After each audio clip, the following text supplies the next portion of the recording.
Trees are falling, ecosystems are collapsing, and our infrastructure is crumbling. Crops are failing, and water is scarce. Earth is becoming a dead planet. On the plus side, there's never been a better time to buy property. But who can think about real estate when they can't leave their own home, let alone get out of bed, let alone breathe? This is What If, and here's what would happen if the Earth was as big as the Sun. Everyone knows the Sun is big. I mean, look at it. And that's just how big it looks from about 150 million kilometers away.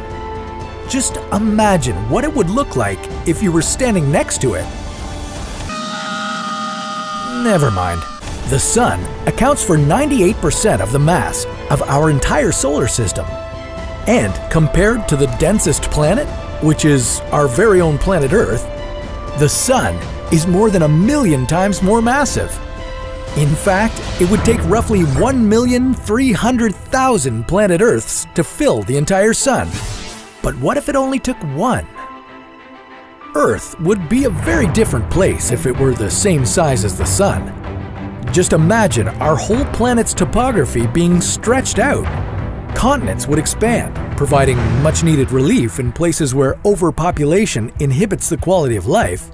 And owning a nice plot of land might actually be more affordable than it is on today's planet Earth.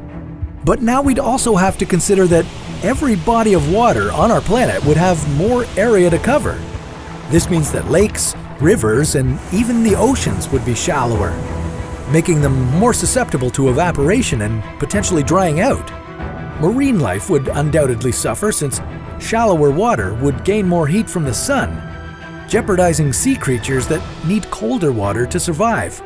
With other smaller water sources beginning to dry up, wildlife on land might have to relocate or travel much farther for fresh water, which would also put them at risk.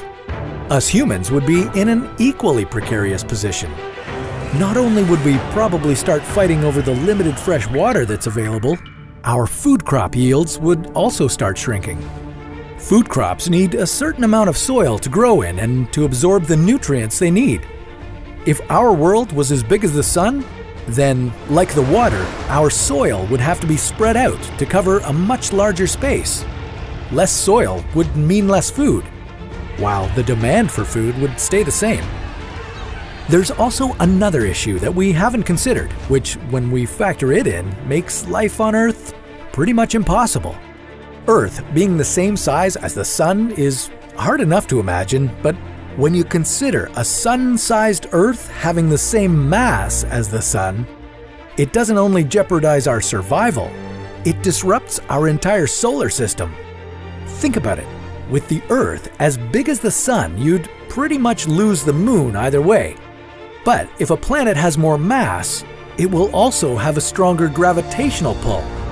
In this case, gravity on Earth would be 28 times as strong as it is now. We'll get to how this affects you in a moment, but first, let's look at the bigger picture.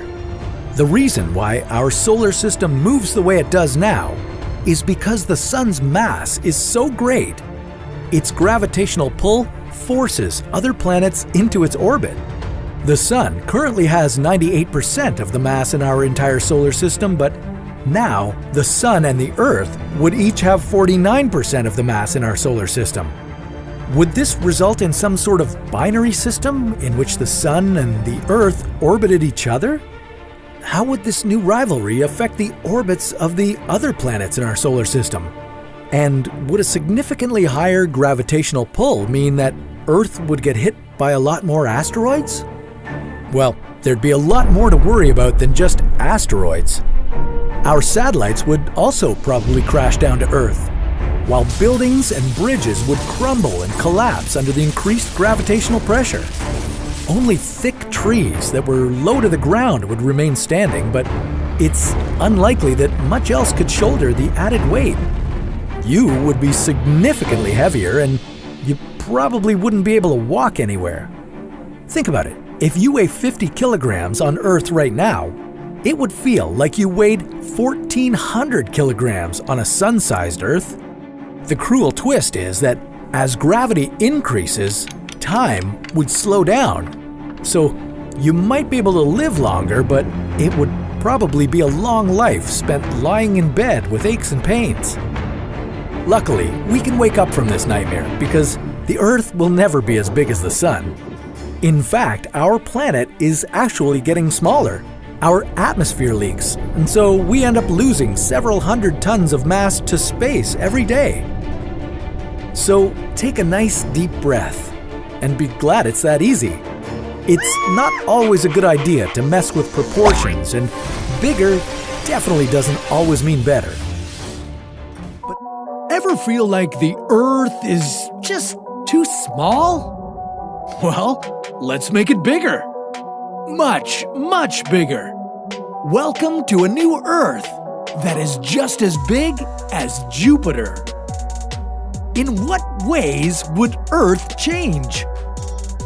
What things would stay the same? And how would this affect you?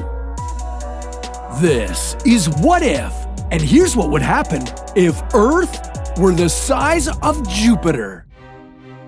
A super-Earth is a planet with a mass up to 10 times bigger than the Earth. But don't let the name deceive you. These super-Earths aren't anything like the Earth you know.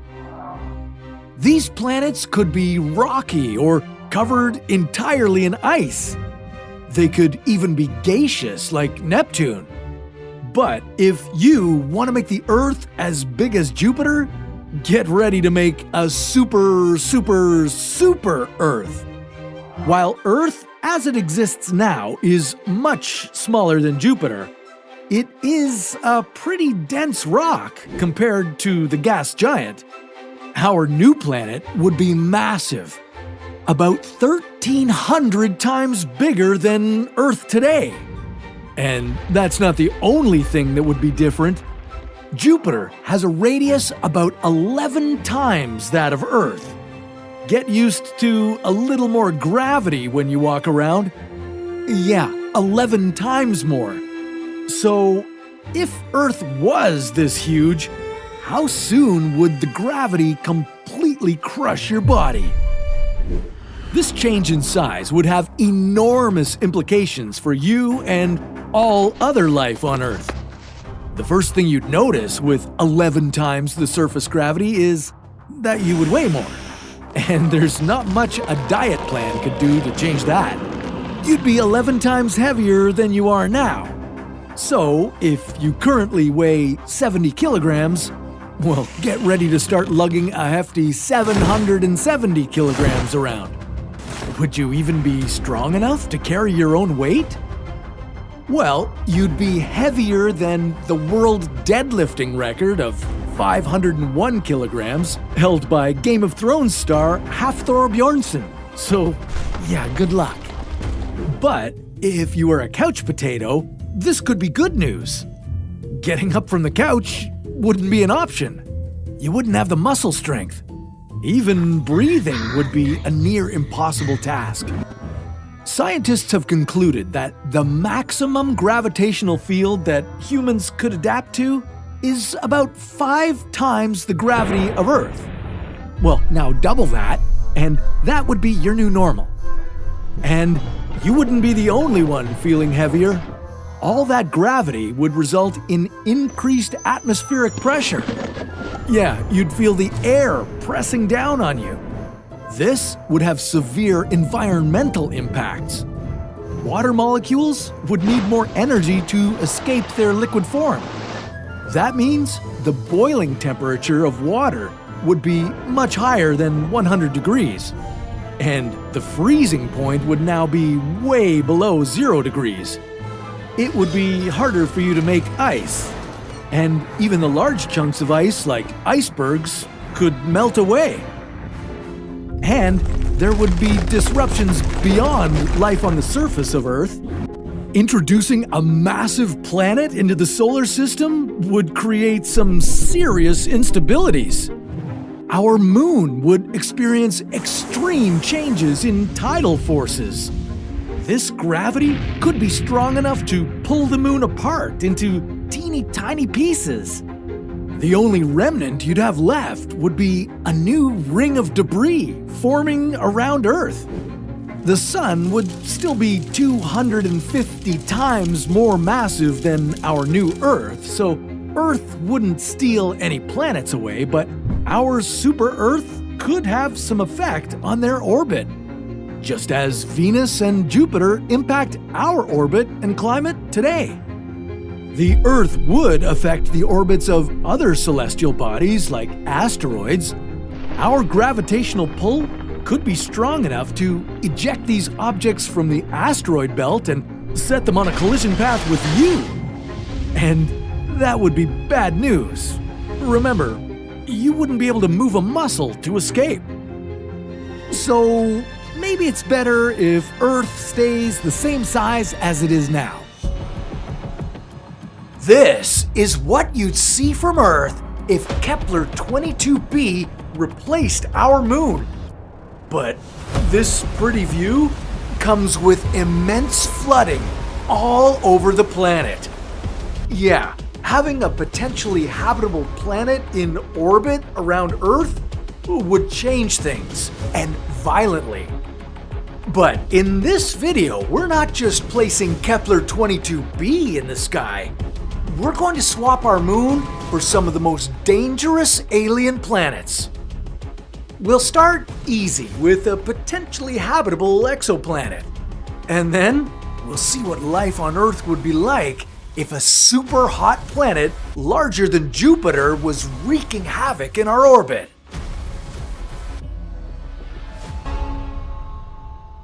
Now, the first on our list is Proxima Centauri b.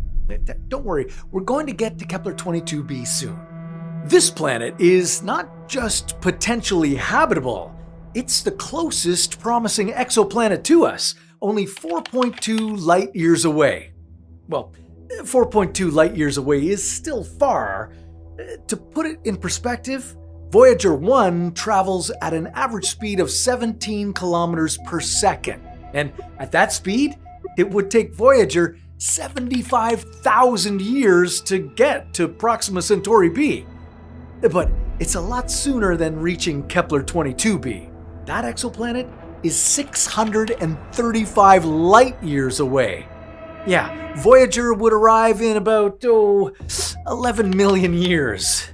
But I'm getting distracted here. We'll get back to Kepler 22b soon. But now, let's focus on Proxima Centauri b. This world has about the same mass and is about the same size as Earth, maybe just slightly larger. So if Proxima Centauri b suddenly appeared in our sky, it would look magnificent and big, 4 times larger than the moon and about 85 times more destructive.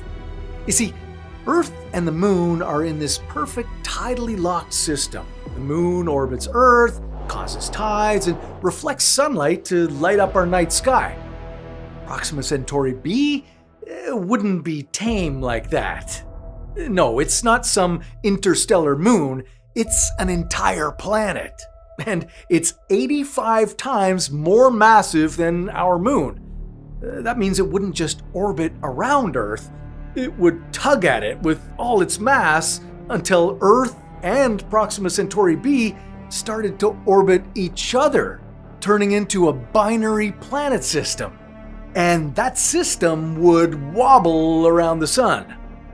For Proxima Centauri b, it would be great news. Back in its own planetary neighborhood, it orbits a small red dwarf star and only gets about 65% of the sunlight Earth does. Now, moving Proxima Centauri b into a sunnier part of the universe would warm it up nicely. From where it sits now, this exoplanet might not have an atmosphere, and that means it can be pretty chilly, with an average temperature of minus 30 degrees Celsius. That's minus 22 degrees Fahrenheit. If it does have an atmosphere, it could already be Earth-like and ready for you to settle on. We just don't know for sure what the atmospheric situation is until we actually get there. In any case, if Proxima Centauri b was in the habitable zone of our solar system, it would turn into a pretty balmy place. With a little terraforming effort, well, it might as well become Earth's twin. You could eventually move there, permanently. But to do that, you'd first have to survive all the havoc that's gonna happen on Earth. Yeah, our new planet moon / binary partner would cause enormous tides. I'm talking 80 times stronger than what our current moon causes. Coastlines would be hit the hardest. At high tide, cities like New York, Mumbai, and Cartagena would be submerged. And deadly tides wouldn't be the only danger. The ground inland would bulge under the gravitational effects of Proxima Centauri b. It would go up and down 10 centimeters, that's 4 inches, twice a day. And in this binary dance of two planets, Earth's rotation wouldn't be as fast as it is now. Earth would slow down by a lot. One day here could now last 580 hours. This long day-night cycle would be bad news for our global temperatures. The climate on Earth would change, and humanity would have to adapt to these changes fast. So, there you have it. Unpredictable climate, extremely long days, mega tides, but hey, what a view! Now, I promised you Kepler-22b, so I give you Kepler-22b. Kepler-22b has to be the most well-known exoplanet out there. I get it, it's a great exoplanet. Just not when it replaced our moon, but we'll get to that in a minute. Like I said, Kepler-22b is far from us, 635 light-years away. Still, it was the first world we discovered orbiting in a habitable zone of its sun-like star. The problem with Kepler-22b, it's big. 2.4 times larger than Earth, and scientists estimate it carries the mass of 9 Earths. So, yeah, things are gonna get destructive. If this rock replaced the moon, it would take up a significant chunk of our sky. It would look really pretty, we think. We at What If like to imagine Kepler-22b as a rocky world that you can step on and explore, but scientists think it might be an ocean world, and if it is, it would reflect quite a lot of sunlight and shine brightly in the sky.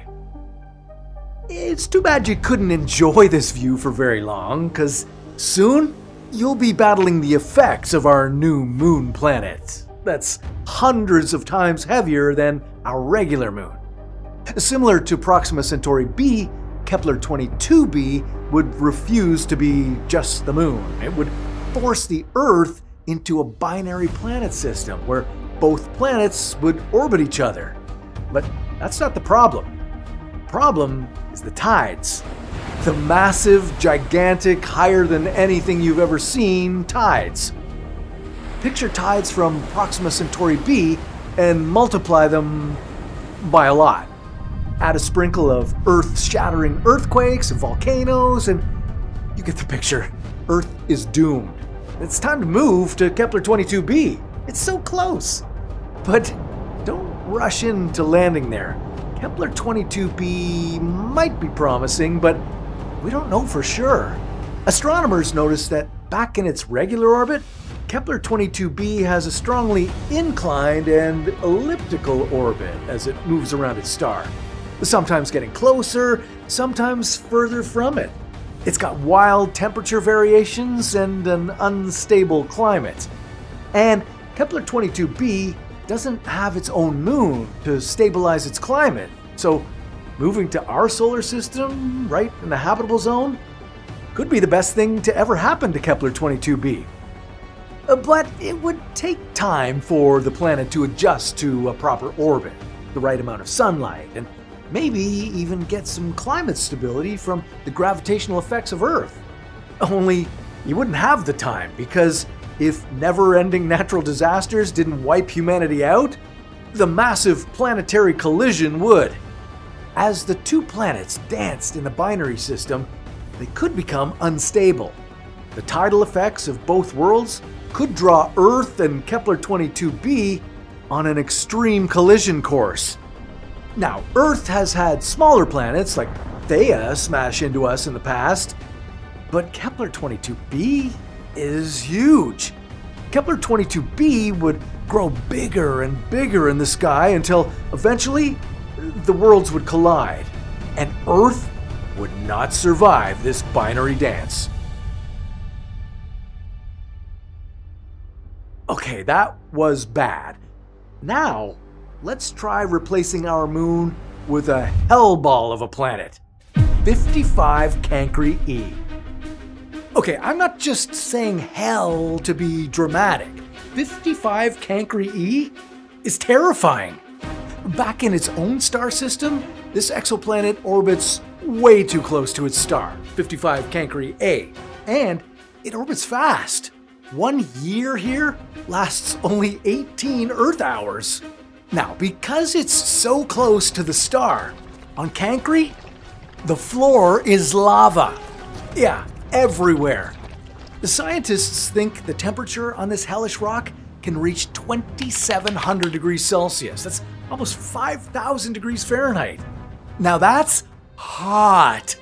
It's so hot that if this planet does have any atmosphere, it's likely just vaporized rock.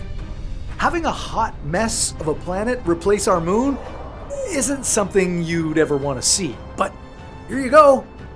It would look huge in the sky, and at first, it would be glowing.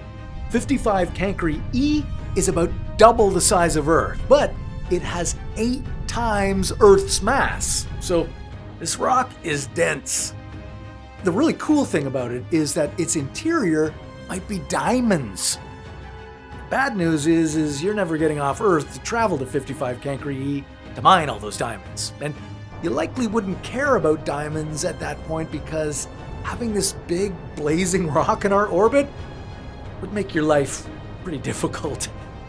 The terrifying tidal stress from our new neighbor would cause not only extreme tides, hundreds of times stronger than what we have now, but also frequent earthquakes and volcanic eruptions. Humanity's extinction might be caused by Earth shaking from the inside. 55 Cancri E would quickly make Earth its moon. Yeah, Earth is smaller and has quite a lot less gravitational pull in this planetary relationship. So instead of Cancri orbiting us, we'd be orbiting Cancri. Eventually, Earth would also become tidally locked to 55 Cancri E, always showing one of our torn sides, just like our moon does now. For Cancri, things would be different too. Within months, it would cool off and its lava surface would solidify. Soon, it would become a gray-brown rock in the sky. Only you wouldn't be around to see it.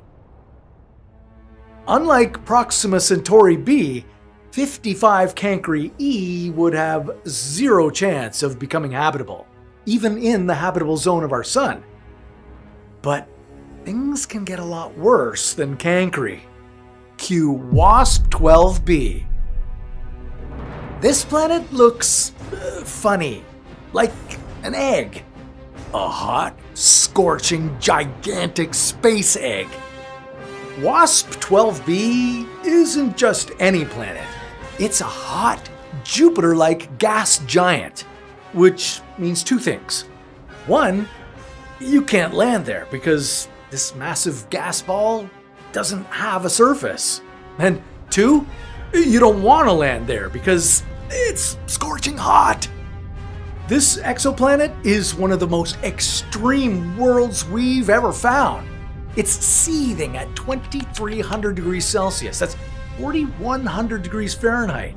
And it's distorted into an egg shape because it's so close to its star that it's being eaten by it. If this blazing giant suddenly appeared in the orbit around us, it would look extremely large. At 80 times larger than the moon, Well, it would cover the entire sky. And it would be close, too. WASP 12b is almost double the size of Jupiter. Its radius is 1/3 of the distance from Earth to the Moon. But it wouldn't look so bright. I asked my editor to make it look more cinematic, but in reality, this planet would look dull because, well, it just wouldn't reflect all the sunlight that the Moon does. Well, this view wouldn't last long, because for Earth, things are about to get bad. WASP 12b has a mass of tens of thousands of moons. It would tear Earth apart with gigantic tsunamis. But you'd have bigger problems to worry about. Immediately, Earth would become a moon of WASP 12b. Earth's crust would tear under such a dramatic gravitational pull from its master planet. Megaquakes would rip the surface and cause unimaginable damage. Humanity would not survive this switch, and if we did, we'd struggle to get sunlight from our sun, as WASP 12b would be creating constant solar eclipses. So yeah, WASP 12b might be the absolute worst candidate to replace our moon. Unless we try placing Beta Pictoris b in the orbit around Earth. WASP 12b was gigantic. Beta Pictoris b is gargantuan. Remember super Earths? Well, this world is a super Jupiter. It's 1.7 times bigger, almost 12 times more massive, and 100% much worse than Jupiter. It's a newborn gas giant that's still glowing from the heat of its own formation. It's so big that if it did suddenly replace our moon, it would fill the entire sky. This giant would be stretching 60 moons wide. It would block out constellations, swallowing the Milky Way behind it. You wouldn't get nights anymore. You'd get a kind of dim, eerie twilight. But this view, yeah, wouldn't it be something? But it wouldn't be something you could enjoy for long, because Beta Pictoris b is about 4,000 times the mass of our moon. Drop that into lunar orbit and Earth would surrender. Immediately, our planet would stop being a great planet and would start becoming the moon of Beta Pictoris b. Cue the destruction. The tides would stop being waves and start being walls, hundreds of meters tall. They'd crash into continents, wiping coastlines off the map every single day. The ground wouldn't stay still either. Earth's crust would flex under the gravitational pull of this monster, rising and falling kilometers at a time. Beta Pictoris b would rip open fault lines and trigger planet-wide volcanic eruptions. Earth would basically become Io, Jupiter's tortured volcanic moon. Only worse. Beta Pictoris b would block the sun so often that temperatures would swing wildly. Ash would fill the skies. The entire planet would become a geological blender, shaking, boiling, and burning. So, yeah, if you ever look up and see Beta Pictoris b filling the sky, glowing like a dying star, well, you know that's the end.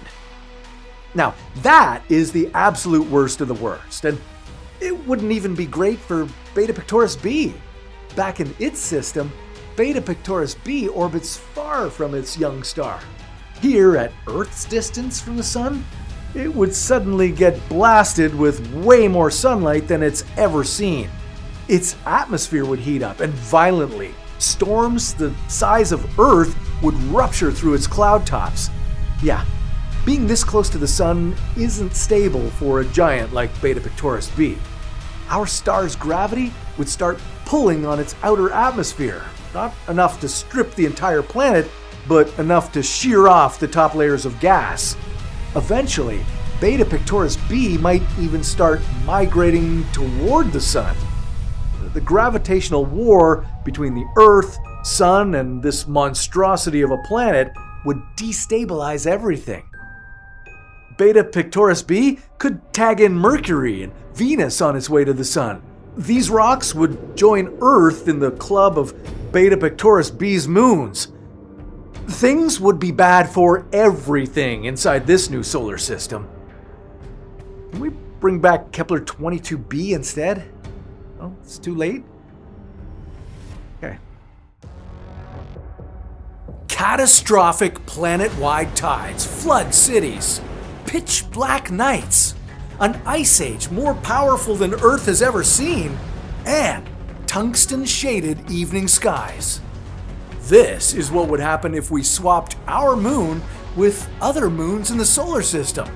And spoiler alert, you're not surviving most of these.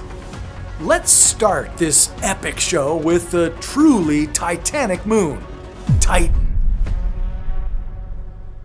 You are used to our regular old moon. You're used to its size, the look of its surface, covered in gray lunar regolith.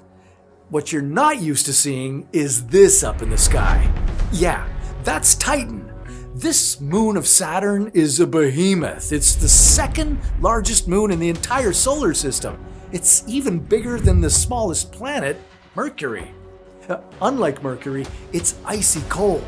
We're talking minus 180 degrees Celsius. That's minus 290 degrees Fahrenheit. Its surface is covered with rivers, lakes, and seas, just like Earth, except that these bodies of liquid are not made of water. That's methane, and you shouldn't swim in it. You'd see a big change on Earth if we swapped our moon with Titan. Instead of that silvery white light, our nights would take on a golden orange twilight, and our new Titanic moon would loom larger in the sky, as it's about 1.5 times the size of the old moon's diameter. But Titan is a very special moon. It has a thick, nitrogen-rich atmosphere that stretches almost 600 kilometers into space. So our new moon would appear like a giant, fuzzy orange orb. So far, not a big deal. Unless you hate orange, or rhyming things with orange. But things are about to get terrible for you. Titan is 80% more massive than our moon, so its gravity would pull harder on Earth's oceans. Here on Earth, that would be a very big deal. High tides would be far higher, and low tides, obviously much lower. Now, we can deal with lower tides, but high tides would flood our coastal cities twice a day, every day. There would be more erosion and turbulence on every coast. This would be the only time you'd ever hope you don't own beachfront property, because by now, it'd be gone. Things wouldn't be the same for Titan either. After moving all the way from Saturn's orbit to ours, this moon would receive far more solar energy from the sun. It would start to heat up. For all the methane on its surface, it would be game over. Titan's methane lakes would eventually evaporate. The icy crust would begin to melt, and soon it would reveal the watery subsurface ocean that lies beneath. And that could be a fascinating moment. If any life exists beneath the icy surface in the ocean below, we'd land on Titan's surface and explore it. Now, this ocean could be hundreds of kilometers deep, but it just means there's a lot more to explore and maybe a lot more to find. The bad news is Titan has low gravity. That means it couldn't hold on to all that liquid and atmosphere forever. Over millions of years, it would bleed gases and water out into space, slowly drying out. Yeah, this moon would become just as sad and lifeless as our own moon. Bye-bye, hazy methane orb in the sky. Now, if you thought Titan was big, well, this moon is gargantuan. The only moon in the solar system bigger than Titan is Jupiter's Ganymede. It's also the only moon in the solar system that has its own magnetic field. It's about 1.5 times larger than our moon, so by night it would look about the same size as Titan, only instead of an orangish nighttime, Ganymede would shine extremely bright. Yeah, Ganymede is covered in ice, and that icy surface reflects far more sunlight than our moon does. To you on Earth, this rock would now look much, much brighter. That would be bad for astronomers because they wouldn't be able to see so far into space with this new moon overwhelming the sky. And you might have to invest in some better curtains. Well, that's not that bad so far, but stay with me. I saved the most dramatic part for later. Ganymede is about twice as massive as our moon, and its stronger gravity would unleash worldwide megatides. Like with Titan, you'd see coastal flooding twice a day, wild erosion and wave activity, and some very destructive storms. Ganymede's presence would be earth-shaking, literally. Its tidal pull on Earth's crust could trigger earthquakes and cause volcanic eruptions worldwide. The one upside, if you're around to see it, Ganymede would stabilize Earth a little. Specifically, it would stabilize the Earth's axial tilt. That would mean no more ice ages and a steady climate forever, so Ganymede itself would start to warm up. Now, you might think that the moon is chilly, but in full sun, it can reach temperatures of 125 degrees Celsius. It's 260 degrees Fahrenheit. Yeah, the moon can get hot. But Jupiter and Ganymede get roughly 1/30th of the sunlight that the moon does. And Ganymede is usually a chilly minus 112 degrees Celsius on its warmest days. It's been cold there for billions of years. As Ganymede is heating up, its immense 150-kilometer thick crust of ice would start to sublimate or even melt. This icy rock wouldn't be so icy anymore. It would now have oceans and water clouds. Beneath that crust lies an extremely deep saltwater ocean. Scientists think it's 100 kilometers or 60 miles deep. You know, in time, you'd go vacationing on Ganymede instead of Cancun. Now, Ganymede has its own magnetic field, and it also has auroras. Imagine traveling far north to see our own northern lights, and there in the background, Ganymede's auroras as well. Pretty cool. Ganymede might destroy everything you know on Earth, but it would also become a pretty inviting rock. If you've survived all these earthly disasters, well, you could go live there. Okay, moving on to a hellscape of a moon, Io. Io is the third largest moon of Jupiter, famous for its hundreds of volcanoes blasting molten sulfur lava hundreds of kilometers into space.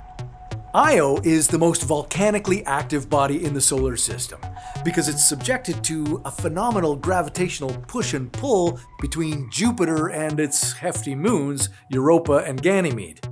The tidal forces cause extreme physical distortion and create intense heat, and that heat unleashes itself through endless volcanic activity. Volcanoes and molten lava lakes cover the surface of this virtual inferno, which would make for a pretty phenomenal show the moment we swapped it out for our comparably static moon. Our moon hasn't had volcanoes for millions of years. Io would be spectacular to watch from Earth. By night, it would shine 5 times brighter than our old moon, with a golden orange glow. You'd be able to see Io's volcanoes erupting with a simple telescope. But as hellish as Io might sound, it wouldn't be so bad a companion for Earth. You see, Io is quite similar in size and mass to our moon. You might see a slight increase in the tides, but nothing disastrous. And without Jupiter, Europa, and Ganymede constantly playing a gravitational tug-of-war with Io, the new moon would immediately stop being torn by the three-way stress that heated it mercilessly and caused all those volcanoes. Io would cool down, the volcanoes would go dormant, and our new moon would eventually turn cold and quiet, not unlike our current moon. So, what would happen if we swapped our moon with another famous moon of Jupiter? Next up, Europa. This is one of the most famous moons in history. Since Voyager flew past Jupiter and Europa in 1979, scientists have been intrigued by Europa's icy crust and the possibility of an ocean beneath it, which, of course, opens up the possibility for life. But Europa has even more surprises. Back in the 1990s, NASA's Galileo spacecraft picked up something odd when it was studying Jupiter's magnetic field. Right in the spot where Europa orbits, the field looked strangely distorted. Now, Europa doesn't actually have a magnetic field, so where was this disruption coming from? Scientists think this answer lies beneath its icy shell. Europa might have a vast underground ocean of salty water, and as Jupiter's magnetic field sweeps past, it stirs up the electrical currents in that ocean. These currents create a temporary magnetic effect, which is what Galileo detected. This ocean on Europa could be up to 150 kilometers, that's 100 miles deep. It's quite a bit for a moon. For comparison, the deepest depth of an Earth ocean is only 11 kilometers, 6.8 miles. So yeah, swapping our moon with Europa would affect you on Earth. For one, Europa's icy crust would reflect more than 5 times the light that our moon does. And it has a lower mass, so our tides would be weaker. Over millions of years, Europa would make Earth's axial tilt a little more unstable and cause some huge climate swings on our planet. But before Europa had a chance to destabilize Earth, you'd have a better look at it. Okay, now you wouldn't have to send a spacecraft nearly 3 billion kilometers, 1.8 billion miles, to study this moon. At just 385,000 kilometers, that's 238,855 miles from Earth, Europa would be just a 3-day trip away. NASA's planning to have people back on the moon by 2027, and that means we could have people walking on Europa in just a few years, studying its surface, searching for life.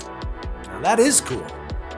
Sure, in time, Europa's subsurface ocean would begin to freeze, but Jupiter wouldn't be around to exert the same kind of tidal squeezing it has for billions of years. And its surface would start to warm up, melting or sublimating its ice. Over time, Europa would go from a mysterious ocean world to a frozen, quiet moon. But in the meantime, maybe we'd find we're not the only ones out here. Okay, up next, another frozen moon, but one that doesn't play by the rules. Triton. Triton is a weird moon. It's the largest moon of Neptune, and it's the only sizable moon in our solar system to orbit in the opposite direction of its planet's rotation. The scientists call this a retrograde orbit. Now, if we swapped not just our moon, but also the direction it's going, that means our new moon, Triton, is going the wrong way. Triton is another one of these highly reflective icy moons that would light up the sky, but it's not nearly as massive as our moon, which means Earth's tides would drop dramatically. Instead of the moon being the primary driver of our twice-daily tides, the sun would take that role. And the sun only exerts about half of the tidal force that our moon does. Over millions of years, lacking a strong lunar anchor, Earth's axial tilt would wander more, leading to unpredictable shifts in climate and more extreme ice ages. But when it first shows up, Triton would put on a show. Bright, retrograde, and sporting ice volcanoes. That's right, outside of Earth and Io, Triton is one of the most volcanically active spots in the solar system. Except it's not spewing molten rock, it's venting cryomagma from cryovolcanoes, which is really just a fancy way of saying it's erupting ice up to 8 kilometers, 5 miles, into its atmosphere. So we'd have a front row seat every night to watch our moon blast cryomagma out into space. Out by Neptune, it's so cold that the ice on this distant moon is made of frozen nitrogen, water, and methane. Triton's surface is one of the coldest places in the solar system, reaching a frigid minus 235 degrees Celsius. That's minus 391 Fahrenheit. Now, being so much closer to the sun, its surface would quickly start to warm up, and all that frozen nitrogen would be vaporized, which could create a thick, hazy atmosphere, maybe even a comet-like tail. Over the centuries, Triton would slowly lose its icy shell, and if it has an ocean beneath it, that would begin to dissipate as well, eventually becoming a smaller, drier remnant of its former shining self. But in its early days, Triton would light up the night and put on quite the show, unlike our next moons, Phobos and Deimos. So far, we've mostly swapped our moon for huge or medium-sized moons, but our next-door neighbor Mars sports a pair of satellites that are tiny. Phobos and Deimos are officially moons, but they might just be asteroids that Mars caught in its gravity and they now orbit around the red planet. Phobos, the big sibling, is only 27 kilometers wide. That's 17 miles wide at its widest point. Deimos is even smaller, only 15 kilometers, 9 miles across at its widest point. And I say at its widest point because we can't even get a normal diameter. These moons are completely irregular. They're also more than 100 times smaller than our moon. And they're covered in craters, charcoal-hued dust, and rocks. So if we swapped our moon for the pocket-sized Phobos and Deimos, boop, paint it black. There'd hardly be anything in the night sky at all. Our new moons would basically look like bright-ish stars, or satellites zipping around in the sky. You wouldn't be able to pick them out of the constellations. Nighttime would be pitch black. Moonlight, as you know it, would disappear, which would wreak havoc on our nocturnal species across the globe. Good news for astronomers, but for everyone else, swapping out the moon with Phobos and Deimos would be a complete disaster. With hardly any comparable mass, well, the tides would almost be entirely driven by the sun. As oceanic tides drop dramatically, marine life would be so heavily affected that you could actually see the collapse of coastal ecosystems. This would change wind, waves, and global heat regulation. And worse, over millions of years, Earth would start to wobble wildly. Say that 10 times fast. Earth would start to wobble wildly. This means unpredictable seasons, ice ages, and droughts.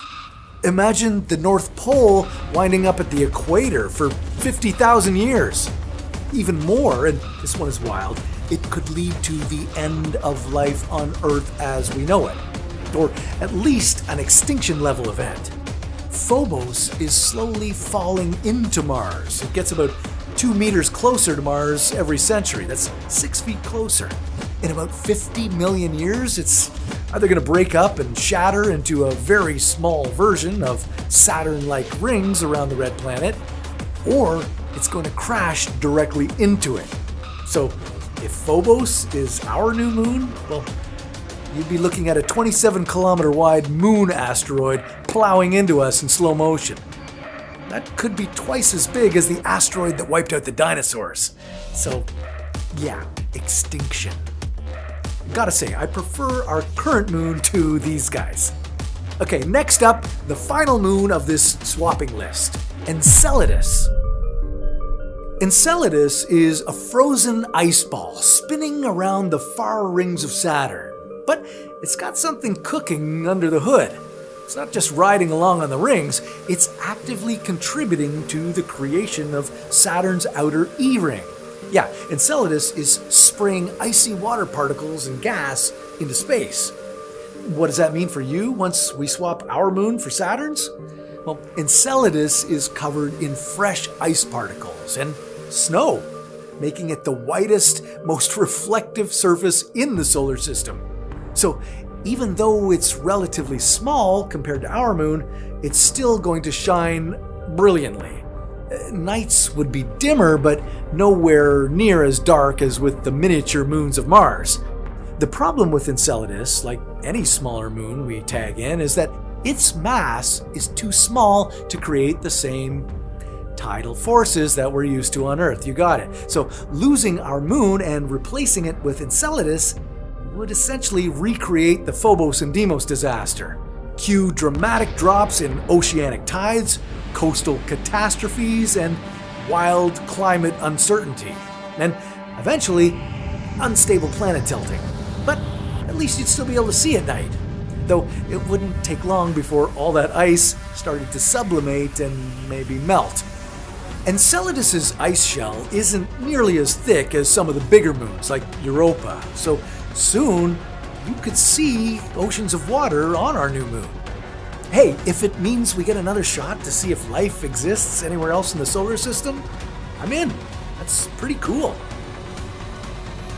In short, swapping our moon with other moons is a neat idea, but if the moons are too big or too small, they'd cause catastrophic damage to our fragile coastlines and most of the planet. So while I'd love a chance to check out all the volcanoes from the moons of Neptune and Jupiter, I think I'll stick to our good old moon.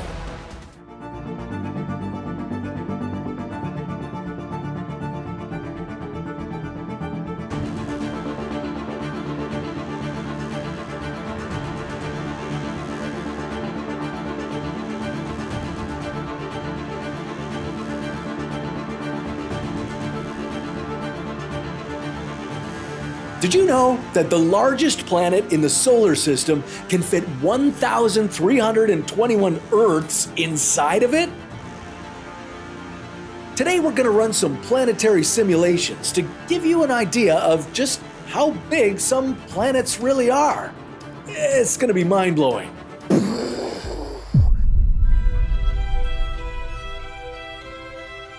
Let's start with the smallest planet, Mercury. It's too small to fit even one Earth inside of it, but it can hold a moon or two. Mercury can fit almost 2 of our moons inside of it, and our moon isn't even the smallest moon in the solar system. We've got Europa, Triton, Titania, Enceladus. There's a lot of options. And even though Pluto isn't a moon, well, it's not a planet either, so I'll add it to the list as well.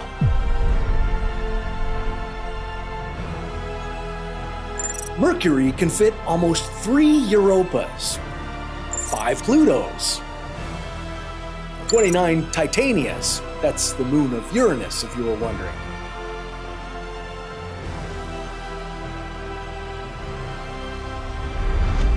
This is Enceladus. This tiny moon of Saturn is only 500 kilometers in diameter, and you would need 906 of them to fill up Mercury.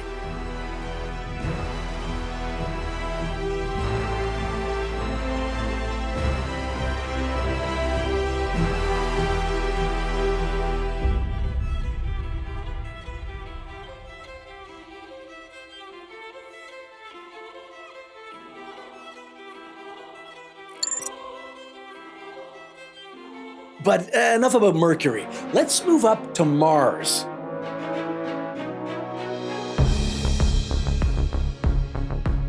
Mars is not as large as Earth. It's more like half of an Earth. It could hold 2 Mercuries inside. It could also fit 7 moons.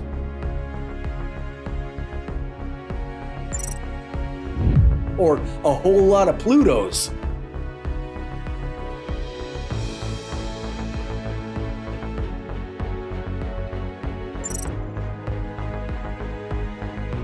Next up, Venus. It's still not big enough to fit Earth, but it's close. So close. Venus is almost as big as Earth. It can hold 15 Mercuries. Not bad. Venus can even hold the largest moon in the solar system, Ganymede. Ganymede is the moon of Jupiter, and it's even bigger than Mercury.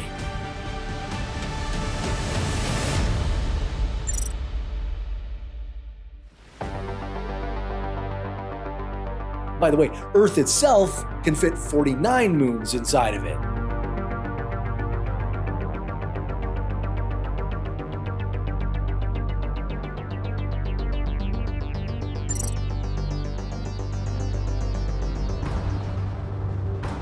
Finally, a planet that can fit Earth. Well, actually 57 Earths.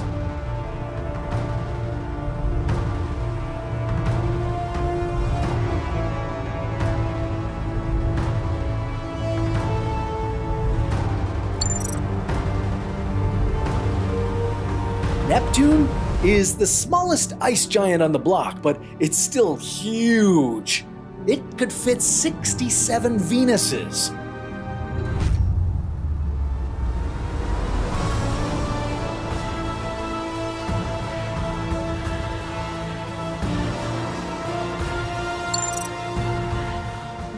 Uranus is only slightly larger than Neptune. It can fit one Neptune inside of it.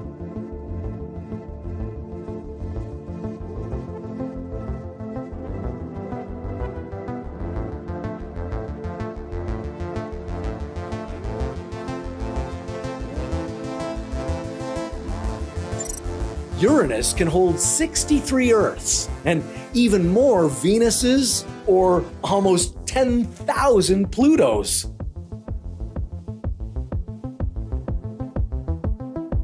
Now, if you think Uranus is huge, well, Saturn is enormously gigantic. 12 Uranuses would fit inside it.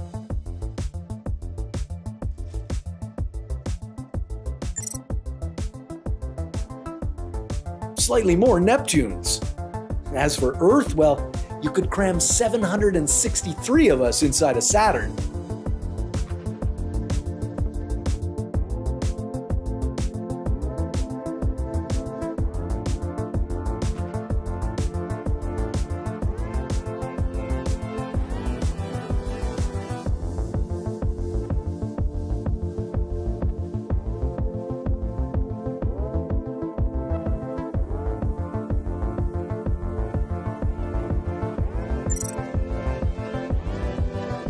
.890 Venuses, 13,000 Mercuries, or over 100,000 Plutos.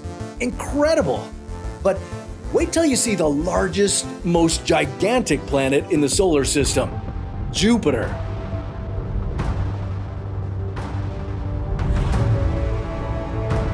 Jupiter is so large it could swallow a whole Saturn, or 20 Uranuses, or 22 Neptunes.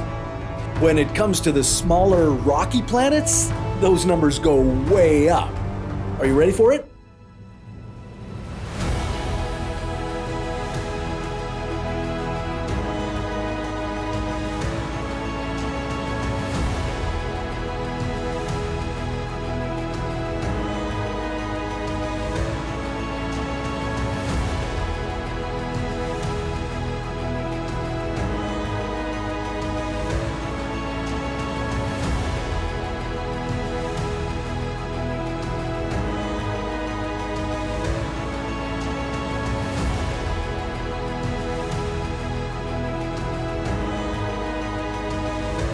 .1,321 Earths can fit inside of Jupiter.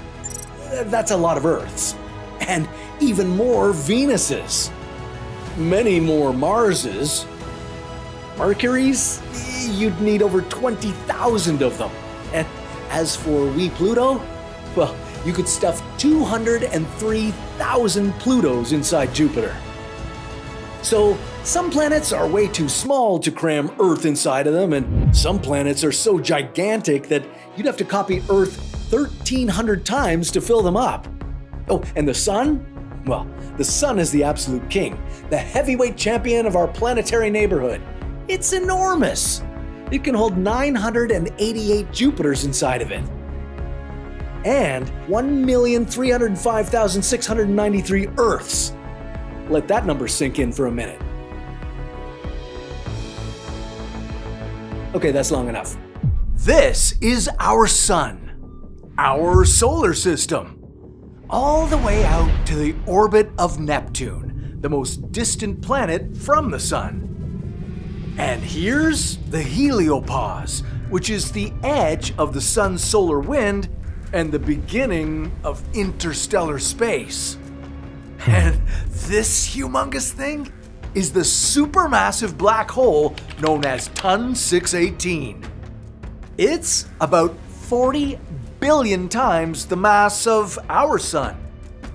And if you think that's huge, well, think again. Because this is Phoenix A star, an absolute behemoth of a black hole. 100 billion times the mass of our sun.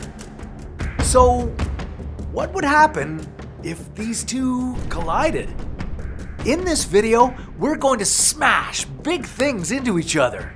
I mean, why stop at smashing two gargantuan black holes when you can do the same with the most massive stars, the largest planets, and even two galaxies? It's gonna get explosive. We'll start with the black holes. Now, to really get past the event horizon of just what happens when black holes collide, it helps to understand just how big they are. On the smallest end of the scale are stellar mass black holes. These are the remnants of huge stars that have burned through their hydrogen and helium and collapsed in on themselves. Their inescapably dense bodies will swallow anything that drifts by, including light. A stellar mass black hole can be smaller than the moon in size, but 100 times more massive than our sun.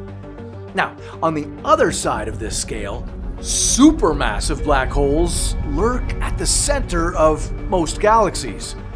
To give you a fuller sense of their scale, let's compare the Sun to one of the smallest supermassive black holes out there, J1601 plus 3113. It looks like it's roughly the same diameter as the Sun, but that little guy is 100,000 times more massive. Now, if we were to travel to the Circinus galaxy, we'd find a black hole weighing more than 1 million suns.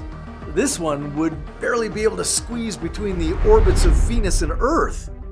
Now, closer to home, in the middle of our own Milky Way, is Sagittarius A star, with a mass of 4.3 million suns. You get the idea. Black holes are massive. But these black holes are positively puny compared to the black hole in the center of Cygnus A, the most powerful source of radio waves in the universe. It dwarfs our entire solar system, generating unbelievable amounts of energy while it consumes endless amounts of spaceborne material. This monster weighs in at over 2 billion suns. But it's not the largest object out there. M87, the first black hole to be imaged directly, weighs over 5 billion suns. And all of them are just bugs compared to Ton 618, the supermassive black hole so large it would engulf our solar system beyond the furthest reaches of our unexplored Oort cloud. Ton 618 has a mass of over 66 billion suns. You'd think it's an absolute monster, a true contender for the heavyweight championship belt, but it's not. Because scientists have found Phoenix A star, about 8 billion light years away from us. This thing is ancient. Black holes this big? It didn't just happen because a star ran out of helium last month. Black holes like this could be primordial, some of the first black holes forged after the Big Bang. And it's growing, devouring an entire sun's worth of mass every week. So, what would happen if Ton 618 collided with the black hole at the center of Phoenix A? Well, they would send ripples through space-time. But don't imagine their collision like a car crash. This would be a dance. Put these two leviathans in the same galaxy and they would start to circle slowly. Over millions of years, they'd spiral toward each other, drawn by the undeniable power of gravity. Two singularities which, once they pass a certain point, are bound to each other forever. They would fall into an ever-tightening orbit until they're infinitely close and still infinitely far. They may do this for eons, and then they reach a critical distance. The black holes begin to distort each other's shape. For an instant, they're two shapeless voids morphing, stretching toward each other in the emptiness of space. After millennia, when they finally touch, the long-anticipated connection happens fast. And then, an incalculable cosmic bloop. That's right, bloop. Two of the largest objects in the universe combine to make one. One stupendous, supermassive black hole, bigger and more massive than anything we can conceive. Hundreds of billions of solar masses merging, sending out so much energy it shimmers across the universe in the form of gravitational waves for billions of years. And then they go on consuming everything in their path like nothing big happened. Though something big definitely happened. Now, what else is out there in the universe colliding that's even bigger than a black hole? Well, how about an entire galaxy? Now, we know that there are entire galactic clusters out there like El Gordo smashing into each other with incredible violence. It happens more often than you want to imagine. And it's going to happen to our own galaxy, the Milky Way. Yeah, in about 5 billion years, we're going to collide with the nearby Andromeda galaxy. So, what happens when two galaxies smash into each other? Well, if black holes colliding looks like soap bubbles popping, watching two galaxies collide is more like watching two ghosts run into each other in the hall. I know that sounds crazy, but stay with me here. It's a pretty good metaphor. Galactic mergers are a process that takes billions of years, fueled by the power of gravity. Right now, gravity is already pulling the Milky Way and the Andromeda galaxy toward each other, and even though they won't make contact for nearly 4 billion years, the two galaxies are being drawn together across millions of light years of open space. Eventually, they'll collide, stars torn from their regular orbits, ripped apart by extreme tidal forces, dust and gas scattered everywhere. For the Milky Way, a large barred spiral galaxy with over 100 billion stars, its long, whirling arms will shiver and distend. Both galaxies will warp and distort, the forces of the collisions tearing apart those billion-year-old spirals. As they loop back toward each other, they'll lose their shape and eventually they collide. Or, well, merge. Stars will be scattered and redispersed throughout the body of a much larger, brand new galaxy. And the black holes at the center of the galaxies, remember Sagittarius A star? Well, at some point, they'll bloop together. Now, while it looks cataclysmic, remember when I said it was more like watching two ghosts hit each other? Well, that's because most of the billions of stars involved in the collision won't hit each other. There's hardly any casualties. Space is big, and although there are more than 100 billion stars in each galaxy, they're an average of 5 whole light years apart. That's an average of 47 trillion kilometers, 29 trillion miles between each star. So, while the merger of a trillion superheated balls of glowing plasma rearranging themselves is a spectacular billion-year watch party, it's actually a comparatively non-destructive process. It'll be rare if any stars or planets hit each other. It does happen, and we'll talk about that in a minute, but mostly it's like two ghosts passing in the hall. See? Now, what if some of the stars or giant planets in those galaxies, or any galaxy really, did hit each other? Well, that gets very interesting. Let's talk about giant planets colliding first. The biggest planets are gas giants, like the jumbo gas giant in our solar system, Jupiter. While Jupiter is a huge planet, and you could fit over 1,000 Earths inside it, it's far from being the largest planet out there. In just the last couple of decades, scientists have discovered 2 of the absolutely chonkiest gas giant planets in the universe. Naturally, we wondered, what would happen if those 2 big boys smashed into each other? Well, if we're going after metaphors in this video, these are the sumo wrestlers. In this corner, rocks 42BB, an extremely young gas giant, roughly the same diameter as Jupiter, but 9 times more massive.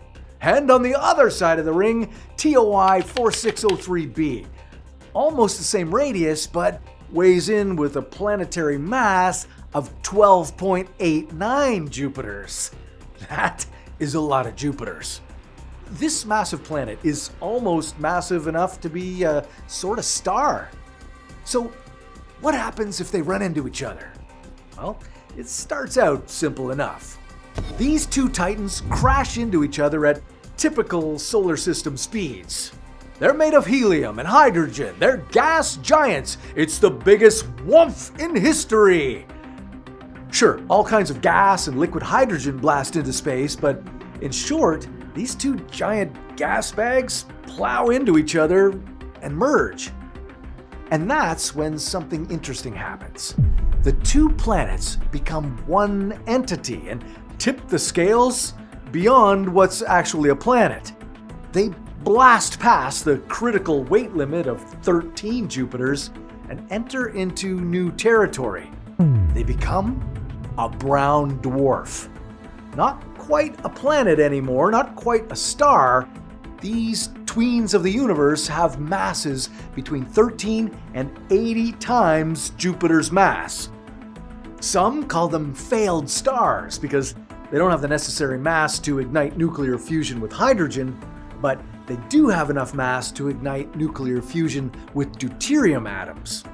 So they don't quite shine, but they often generate their own heat and glow. Not with light visible to the human eye, but with an infrared light.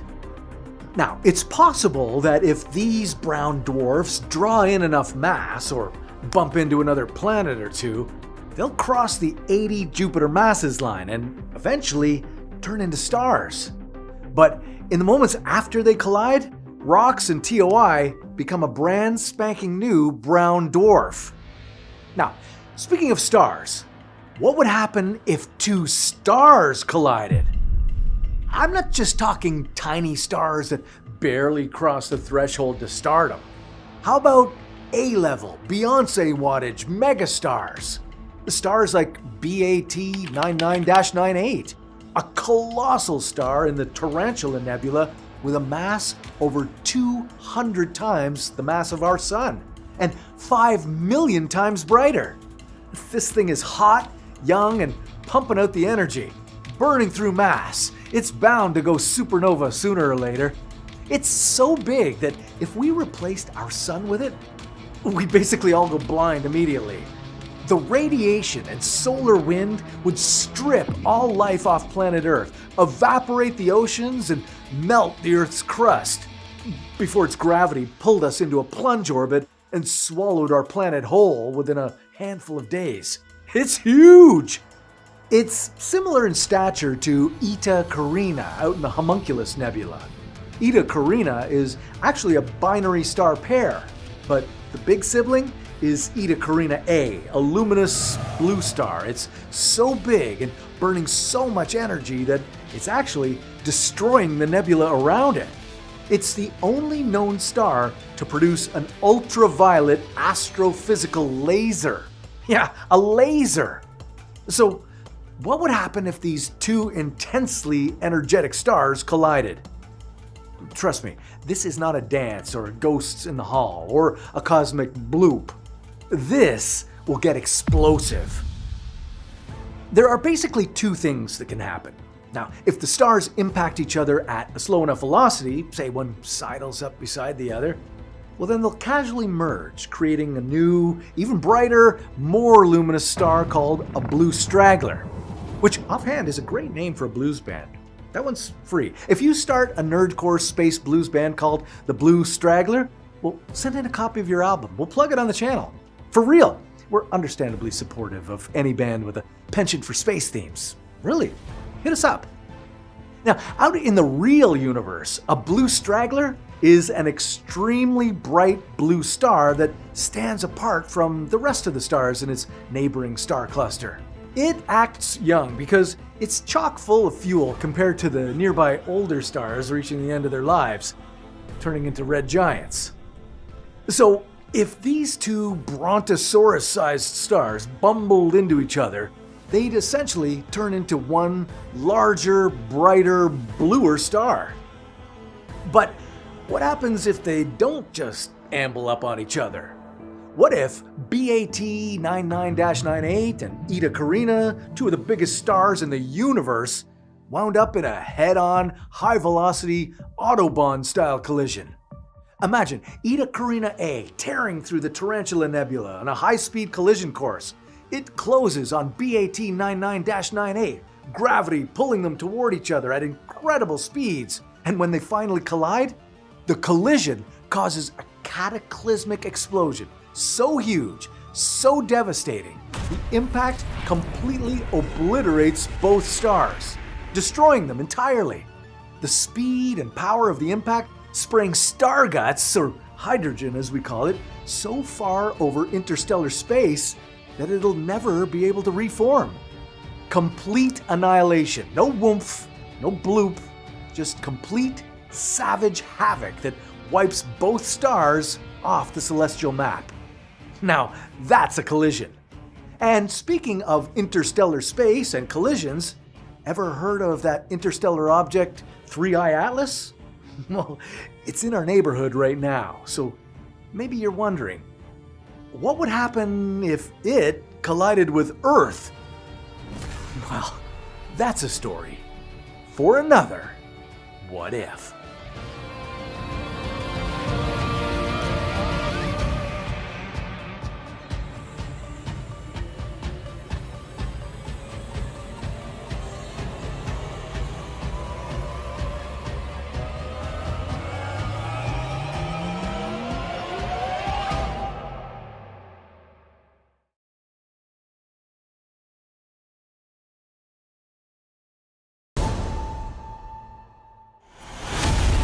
Trees are falling, ecosystems are collapsing, and our infrastructure is crumbling. Crops are failing, and water is scarce. Earth is becoming a dead planet. On the plus side, there's never been a better time to buy property. But who can think about real estate when they can't leave their own home, let alone get out of bed, let alone breathe? This is What If, and here's what would happen if the Earth was as big as the Sun. Everyone knows the Sun is big. I mean, look at it. And that's just how big it looks from about 150 million kilometers away. Just imagine what it would look like if you were standing next to it. Never mind. The Sun accounts for 98% of the mass of our entire solar system. And compared to the densest planet, which is our very own planet Earth, the Sun is more than 1,000,000 times more massive. In fact, it would take roughly 1,300,000 planet Earths to fill the entire Sun. But what if it only took one? Earth would be a very different place if it were the same size as the Sun. Just imagine our whole planet's topography being stretched out. Continents would expand, providing much-needed relief in places where overpopulation inhibits the quality of life, and owning a nice plot of land might actually be more affordable than it is on today's planet Earth. But now we'd also have to consider that every body of water on our planet would have more area to cover. This means that lakes, rivers, and even the oceans would be shallower, making them more susceptible to evaporation and potentially drying out. Marine life would undoubtedly suffer since shallower water would gain more heat from the sun, jeopardizing sea creatures that need colder water to survive. With other smaller water sources beginning to dry up, wildlife on land might have to relocate or travel much farther for fresh water, which would also put them at risk. Us humans would be in an equally precarious position.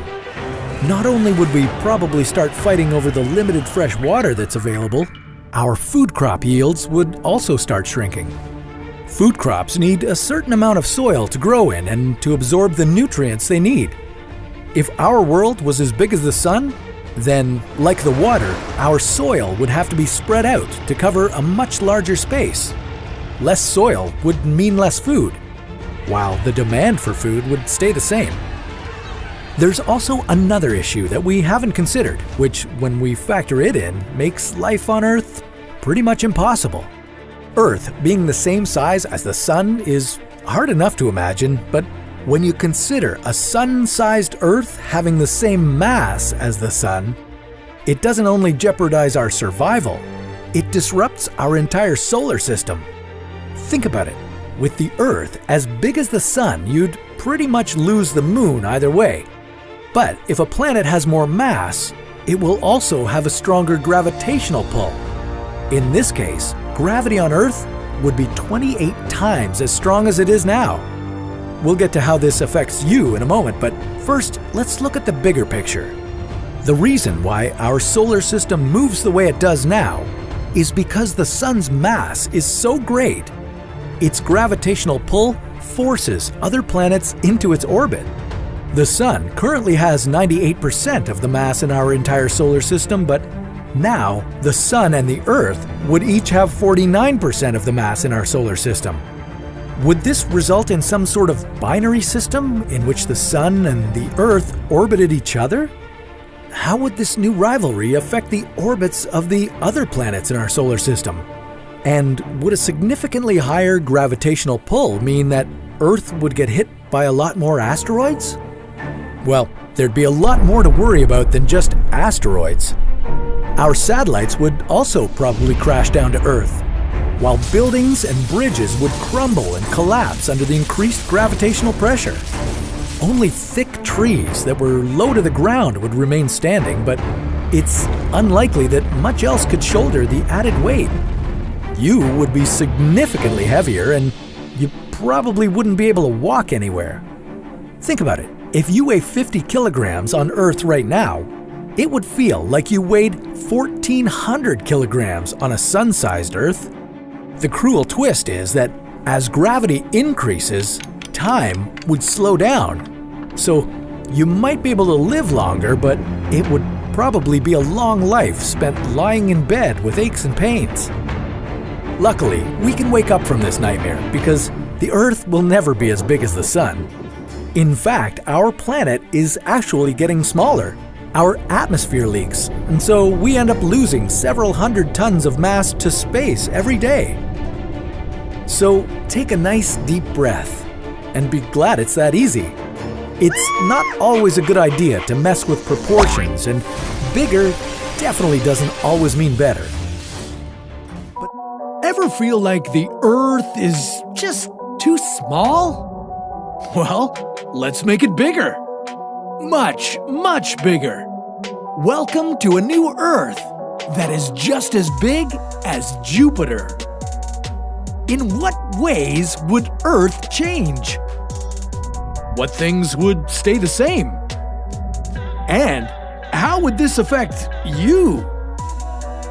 This is What If, and here's what would happen if Earth were the size of Jupiter.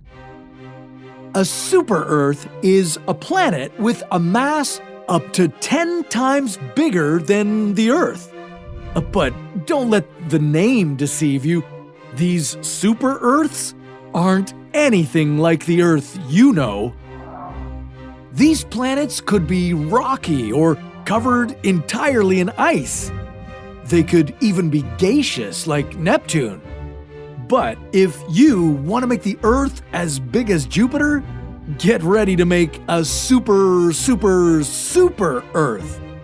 While Earth, as it exists now, is much smaller than Jupiter, it is a pretty dense rock compared to the gas giant. Our new planet would be massive, about 1,300 times bigger than Earth today. And that's not the only thing that would be different. Jupiter has a radius about 11 times that of Earth. Get used to a little more gravity when you walk around. Yeah, 11 times more. So, if Earth was this huge, how soon would the gravity completely crush your body? This change in size would have enormous implications for you and all other life on Earth. The first thing you'd notice with 11 times the surface gravity is that you would weigh more. And there's not much a diet plan could do to change that. You'd be 11 times heavier than you are now.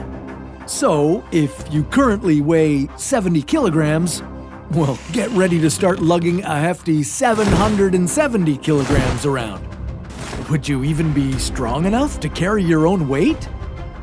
Well, you'd be heavier than the world deadlifting record of 501 kilograms held by Game of Thrones star Hafthor Bjornsson. So, yeah, good luck. But if you were a couch potato, this could be good news. Getting up from the couch wouldn't be an option. You wouldn't have the muscle strength. Even breathing would be a near impossible task. Scientists have concluded that the maximum gravitational field that humans could adapt to is about 5 times the gravity of Earth. Well, now double that, and that would be your new normal. And you wouldn't be the only one feeling heavier. All that gravity would result in increased atmospheric pressure. Yeah, you'd feel the air pressing down on you. This would have severe environmental impacts. Water molecules would need more energy to escape their liquid form. That means the boiling temperature of water would be much higher than 100 degrees. And the freezing point would now be way below 0 degrees.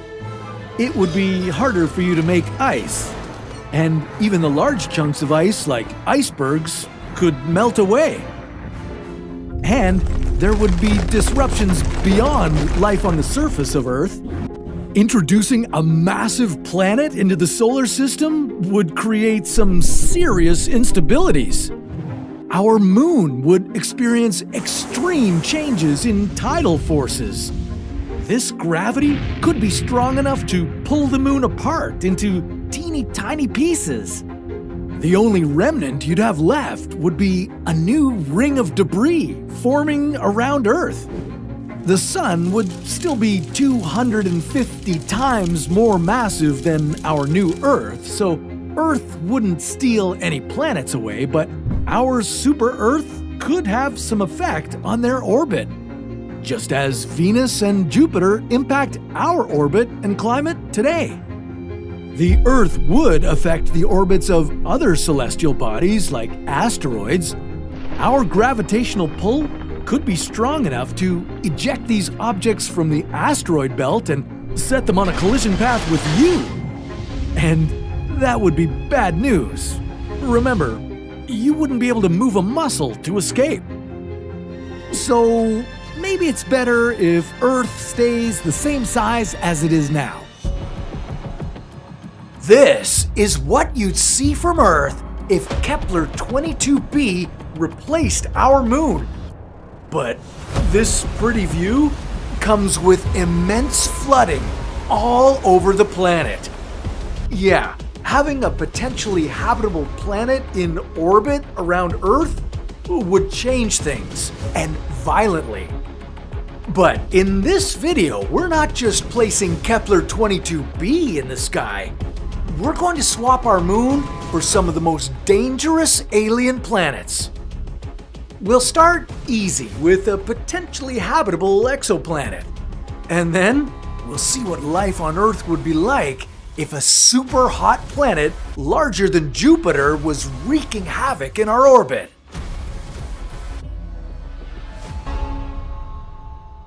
Now, the first on our list is Proxima Centauri b. Don't worry, we're going to get to Kepler 22b soon. This planet is not just potentially habitable, it's the closest promising exoplanet to us, only 4.2 light years away. Well, 4.2 light years away is still far, To put it in perspective, Voyager 1 travels at an average speed of 17 kilometers per second. And at that speed, it would take Voyager 75,000 years to get to Proxima Centauri b. But it's a lot sooner than reaching Kepler 22b. That exoplanet is 635 light years away. Yeah, Voyager would arrive in about, 11 million years. But I'm getting distracted here. We'll get back to Kepler 22b soon. But now, let's focus on Proxima Centauri b. This world has about the same mass and is about the same size as Earth, maybe just slightly larger. So if Proxima Centauri b suddenly appeared in our sky, it would look magnificent and big, 4 times larger than the Moon and about 85 times more destructive. You see, Earth and the Moon are in this perfect tidally locked system. The Moon orbits Earth, causes tides, and reflects sunlight to light up our night sky. Proxima Centauri b wouldn't be tame